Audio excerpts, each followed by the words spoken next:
नमस्कार, बहुत स्वागत आप सभी का। न्यूज़ एट 4 देख रहे हैं आप। मैं आपके साथ राजेंद्र देव और शुरुआत उत्तर प्रदेश की सियासत से जुड़ी एक बड़ी खबर के साथ। बड़ी खबर यह है कि इमरान मसूद ने समाजवादी पार्टी का दामन छोड़ दिया है। जी, बहुजन समाज पार्टी में शामिल हो गए इमरान मसूद। अभी चुनाव से ठीक पहले कांग्रेस पार्टी को छोड़कर समाजवादी पार्टी में शामिल हुए। बहुत प्रयास किया कि उन्हें टिकट मिले और अब उन्होंने बसपा में एंट्री ले ली है समाजवादी पार्टी को छोड़कर। यानी समाजवादी पार्टी का जो उनका साथ रहा वो चंद महीने का रहा।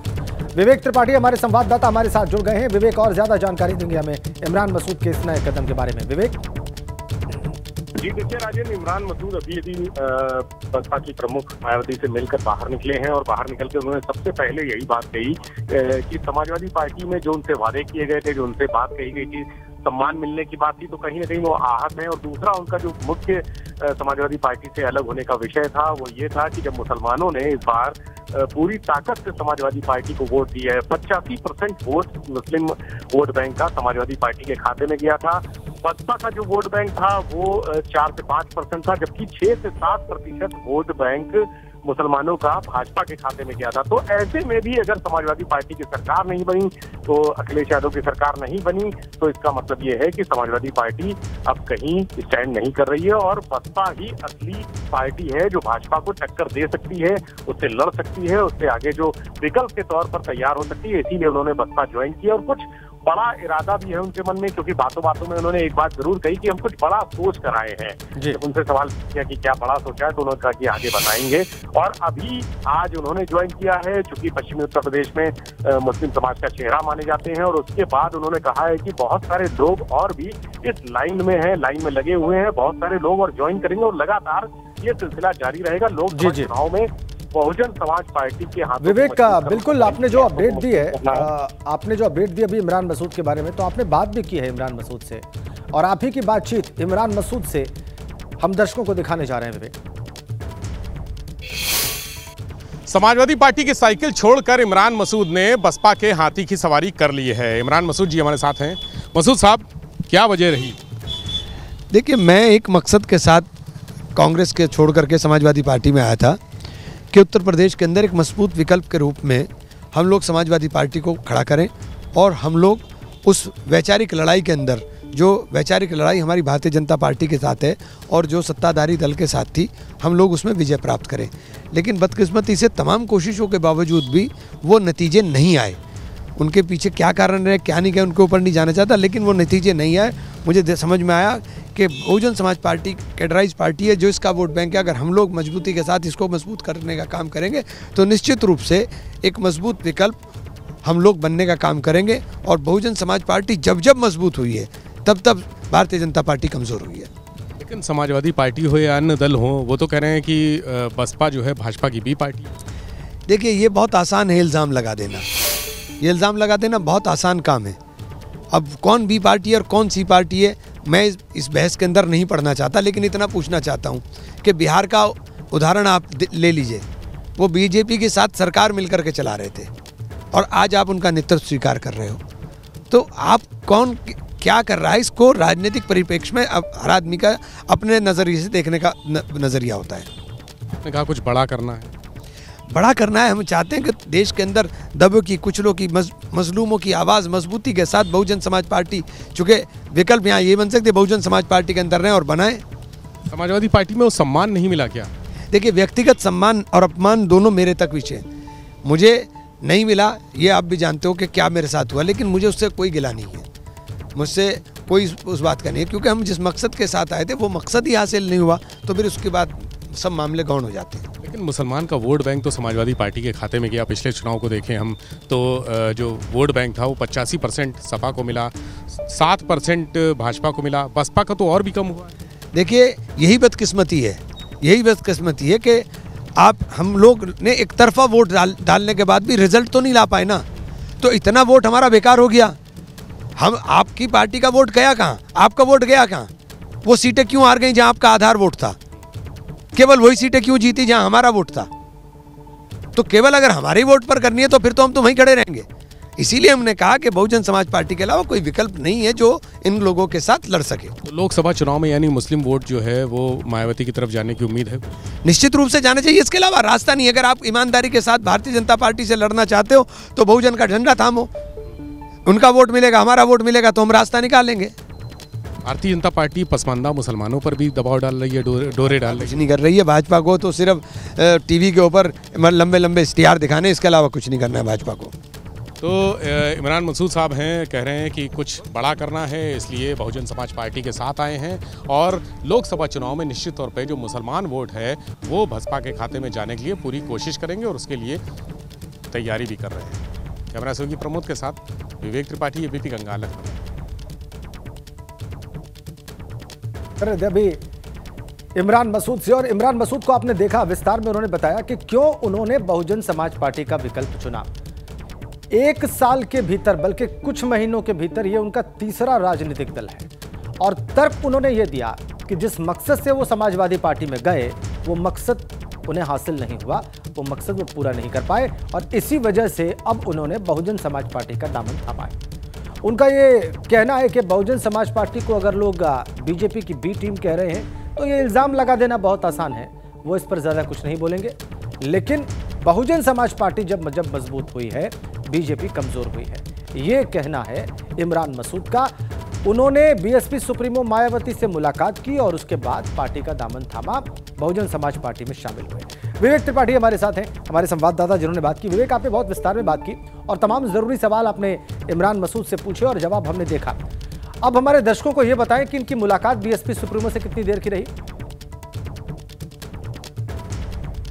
यहीं पर थे, लखनऊ में ही थे इमरान मसूद और बातचीत हो रही थी, लेकिन दोपहर करीब 1 बजे, माफ कीजिएगा 12 बजे इनको एंट्री मिली थी। 12 बजे पहुंचे हैं मायावती के आवास पर और उसके बाद वहां से 1:30 बजे निकले हैं। बता रहे हैं कि भीतर 15-20 मिनट बैठे हैं वो, उसके बाद उनकी मुलाकात हुई बहन जी से बातें हुई। हालांकि क्या बातें हुई ये उन्होंने डिस्क्लोज नहीं किया, लेकिन कहा कि बहुत अच्छी मुलाकात हुई और बहुत एक जो स्वस्थ माहौल होता है, उत्साहजनक माहौल होता है, उत्साह बढ़ाने वाली बातें कही बहन जी ने। क्या बातें हुई ये तो नहीं बताया, लेकिन माहौल स्वस्थ और उत्साहजनक बनाने के पीछे ये मान रहे हैं कि वो उनको कोई अहम जिम्मेदारी भी मिल सकती है और जो सहारनपुर से वो चाह रहे हैं या तो लोकसभा का टिकट उनको दिया जा सकता है। समाजवादी पार्टी में जब आए थे तब इसी आशा से आए थे, इसी प्रत्याशा से आए थे कि उनको कुछ मिलेगा, वहाँ सीट मिलेगी और उनके लिए जो चीजें हैं वो बेहतर होंगी, मुसलमानों का चेहरा बनेंगे, लेकिन वो नहीं बन सके। जैसा उन्होंने अपने इंटरव्यू में कहा कि उनके लिए बहुत वादे किए थे अखिलेश यादव ने, लेकिन वो वादे पूरे नहीं हुए। तो एक तरह से उनको समाजवादी पार्टी में सम्मान नहीं मिला, धोखा उनके साथ हुआ। ये उनकी मंशा थी कहने की कि उनके साथ धोखा हुआ, लेकिन बहुजन समाज पार्टी से उनको बड़ी उम्मीदें हैं। बहन जी से मुलाकात के बाद उनका चेहरा खिला हुआ था और काफी देर उसके बाद वो रुके भी, अपने समर्थकों के साथ आए थे, समर्थकों के साथ मिलते रहे लोगों से और अभी आधे घंटे पहले ही वो वहां से रवाना हुए हैं अपने जो उनका लोक भवन के पास उनका अपार्टमेंट है वहां पर, और वो यहाँ रहेंगे, आज लोगों से मिलेंगे, कई लोगों से मुलाकात करेंगे। तो ये जो अंदर की बातें बता रहे हैं कि आधे घंटे करीब उनकी मायावती से बैठकर बात हुई है, बहन जी से बात हुई है और तमाम मुद्दों पर चर्चा हुई है। आगे क्या होना है, क्योंकि निकाय चुनाव भी आगे हैं। पश्चिमी उत्तर प्रदेश में वो एक प्रमुख चेहरा माने जाते हैं, पिछले सालों में वो प्रमुख चेहरा बन गए हैं। तो वहाँ क्या तस्वीर रहेगी बहुजन समाज पार्टी की, क्योंकि विधानसभा चुनाव में जो बहुजन समाज पार्टी की क्या रणनीति रहेगी और उस रणनीति में इमरान मसूद उनकी क्या मदद कर पाएंगे, ये तो आने वाला वक्त बताएगा। लेकिन आपने ये बिल्कुल ठीक कहा कि वो अपना भविष्य तलाश रहे हैं और ये सामने है चुनाव जो है उसमें पता चल जाएगा कि उनकी एंट्री बीएसपी के लिए कितनी कारगर होती है और खुद उनके लिए कितनी फायदेमंद होती है। बहुत शुक्रिया आपका विवेक त्रिपाठी। और आपको एक बड़ी अपडेट दे दें, अयोध्या दौरे पर है मुख्यमंत्री योगी आदित्यनाथ और उन्होंने वहां पर अधिकारियों के साथ बैठक की है और बैठक के बाद लखनऊ के लिए मुख्यमंत्री योगी रवाना हो गए। ताजा अपडेट, 1 बजे ही पहुंच गए दोपहर में अयोध्या मुख्यमंत्री योगी आदित्यनाथ। हर बात का उन्होंने बारीकी से जायजा लिया। जो दीपोत्सव का कार्यक्रम है 23 तारीख का, उसको उन्होंने विस्तार से देखा कि कैसे वो संपन्न होगा। अपने इनपुट्स उन्होंने अधिकारियों को दिए कि क्या और बेहतर हो सकता है और उसके बाद अब वो वापस लखनऊ के लिए रवाना हो गए। बैठक समाप्त, अधिकारियों के साथ समीक्षा उन्होंने की तैयारियों की और उसके बाद वापस लखनऊ के लिए रवाना मुख्यमंत्री योगी आदित्यनाथ।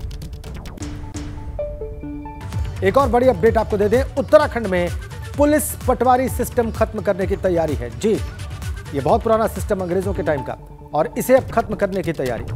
उत्तराखंड सरकार पटवारी सिस्टम को खत्म करने की तैयारी कर रही है।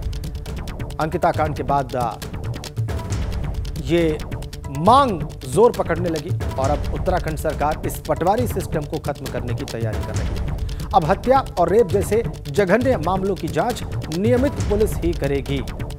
सारे केसेस की फाइल तुरंत पुलिस को दे दी जाएगी पटवारी के द्वारा। अन्य अपराधों को भी चरणबद्ध तरीके से पुलिस के पास भेजा जाएगा। उत्तराखंड सरकार ने सुप्रीम कोर्ट में पेश किया है कैबिनेट मीटिंग का ब्यौरा, और उत्तराखंड हाईकोर्ट के 2018 के फैसले को अब सरकार लागू करेगी। सुप्रीम कोर्ट ने मामले की सुनवाई बंद की है। बड़ी खबर, और यह महत्वपूर्ण खबर उत्तराखंड के लिहाज से। पटवारी पुलिस सिस्टम खत्म करने की तैयारी है और रेप और हत्या जैसे जघन्य अपराधों की जांच अब नियमित पुलिस ही करेगी। सारे केसेस की फाइल तुरंत पुलिस को सौंपने की तैयारी है। बाकी जो गंभीर अपराध हैं उनको भी धीरे धीरे नियमित पुलिस के हवाले कर दिया जाएगा, उसकी जांच का जिम्मा भी। तो ये बड़ी खबर, जो कैबिनेट मीटिंग हुई है उत्तराखंड सरकार की, उसका ब्यौरा सुप्रीम कोर्ट के सामने प्रस्तुत कर दिया गया है। 2018 में जो उत्तराखंड हाईकोर्ट का आदेश है उसको लागू किया जाएगा। और हमारे साथ हैं अविनाश तिवारी फोन लाइन पर। अविनाश, क्या खबर है आपके पास? देखिए राजेंद्र, अगर बात करें जिस तरीके से जो अंकिता मर्डर केस हुआ है, इसके बाद सुप्रीम कोर्ट में याचिका डाली गई थी कि उत्तराखंड में जिस तरीके से पटवारी सिस्टम जो है, पुलिस की जो जांच की सिस्टम है वो कहीं ना कहीं खराब है। इसको लेकर के अगर बात करें तो उत्तराखंड सरकार ने आज सुप्रीम कोर्ट में अपने कैबिनेट के डिसीजन को बताया, जिसमें साफ तौर पर कहा गया है कि हत्या, रेप जैसे जघन्य अपराधों की जांच नियमित पुलिस ही करेगी। और इसके साथ साथ सुप्रीम कोर्ट में यह भी बताया गया है कि अंकिता केस में तमाम तरीके से जांच चल रही है और जो अपराधी हैं वो पुलिस की गिरफ्तारी में है। और ये भी कहा गया है कि पुलिस पटवारी सिस्टम को फेज वाइज तरीके से खत्म किया जाएगा। उत्तराखंड सरकार के 2018 के फैसले को लागू किया जाएगा, जिसके बाद सुप्रीम कोर्ट ने उत्तराखंड सरकार के जो फैसले हैं उसके संतुष्टि जताई है। और संतुष्टि जताते हुए ये जो याचिका दायर की गई थी इस मामले में अगर बात करें तो सुनवाई बंद कर दी है। बहुत धन्यवाद आपका अविनाश। और आइए अब नोएडा की बात करते हैं। वहां के सेक्टर 25 में चलती कार में अचानक भीषण आग लग गई। देखते ही देखते कार आग का गोला बन गई। ड्राइवर ने किसी तरह कार से कूदकर अपनी जान बचाई। तस्वीरें देखिए आप, धू धू करके जलती हुई इस कार की। ये नोएडा के सेक्टर 25 की घटना है। चलती कार में भीषण आग लगी और ड्राइवर ने कूदकर इस कार से अपनी जान बचाई किसी तरह से। धू धू करके जलती हुई कार और उससे उठता धुआं आपकी स्क्रीन पर। नोएडा के सेक्टर 25 की तस्वीर। चलती कार भीषण।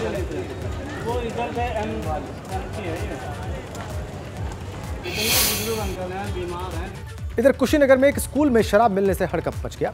यहां पर एक प्राथमिक स्कूल में शराब माफियाओं ने अपना गोदाम बना रखा था। जहां गोदाम था वो असल में बच्चों का किचन था, और जहां पर खाना बनाया जाता था बच्चों ने किचन शराब देखकर टीचर को बताया, और इसके बाद टीचर ने पुलिस को फोन करके इस सारे मामले की जानकारी दी। कुशीनगर की तस्वीरें, स्कूल में शराब का गोदाम मिला, वो भी स्कूल के किचन में रखा हुआ। बच्चों ने इस बात की जानकारी टीचर को दी, फिर पुलिस पहुंची। इधर सुल्तानपुर में एक लेखपाल रिश्वत लेते रंगे हाथों पकड़ा गया। महिला ग्राम प्रधान की शिकायत पर एंटी करप्शन टीम ने लेखपाल को गिरफ्तार किया है। आरोप है कि लेखपाल महिला ग्राम प्रधान से स्कूल की बाउंड्री वॉल नापने के एवज में रिश्वत मांग रहा था, जिस पर महिला ग्राम प्रधान ने पुलिस से शिकायत की। ये तस्वीरें, एंटी करप्शन की टीम को शिकायत की महिला ग्राम प्रधान ने, और उसके बाद जाके गिरफ्तार हुआ ये लेखपाल। एंटी करप्शन की टीम ने इसे गिरफ्तार किया। महिला ग्राम प्रधान ने पुलिस से इस रिश्वतखोर लेखपाल की शिकायत की, और उसके बाद जाकर एंटी करप्शन ब्यूरो की टीम ने इस लेखपाल को गिरफ्तार किया। कैसे किया उसकी तस्वीरें आप देख लीजिए।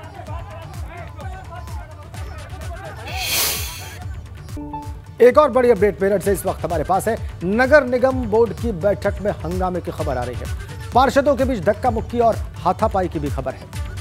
भाजपा और मेयर खेमे के पार्षदों में मारपीट की खबर है।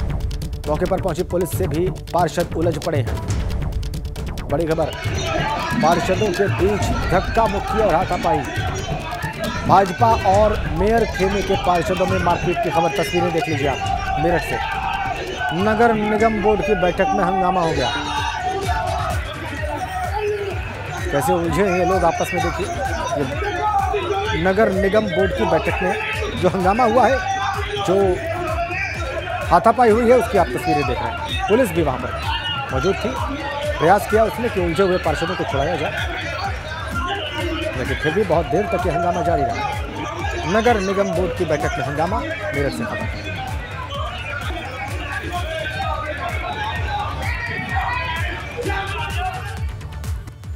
इधर गाजियाबाद में पीली कोठी के पास जानलेवा हमला हुआ है। बहन के लिए दवा लेने जा रहे युवक पर चाकू से हमला किया गया।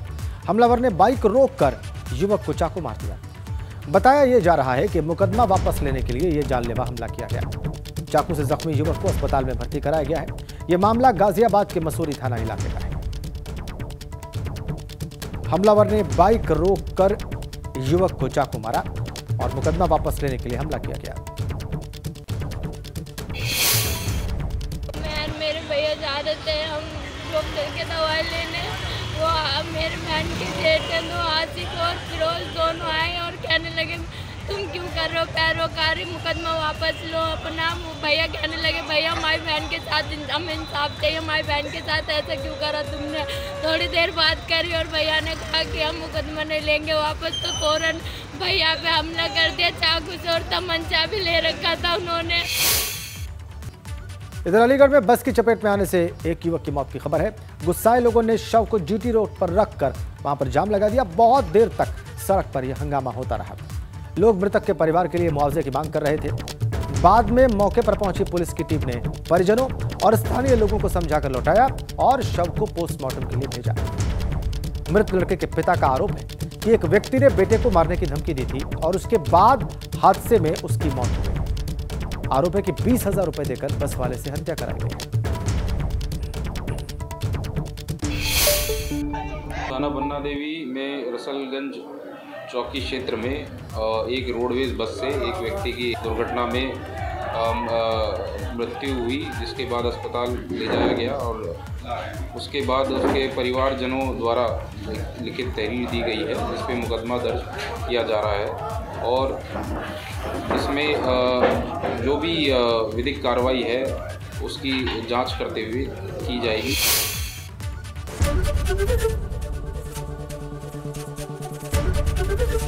एबीपी गंगा, खबर आपकी, जुबान आपकी।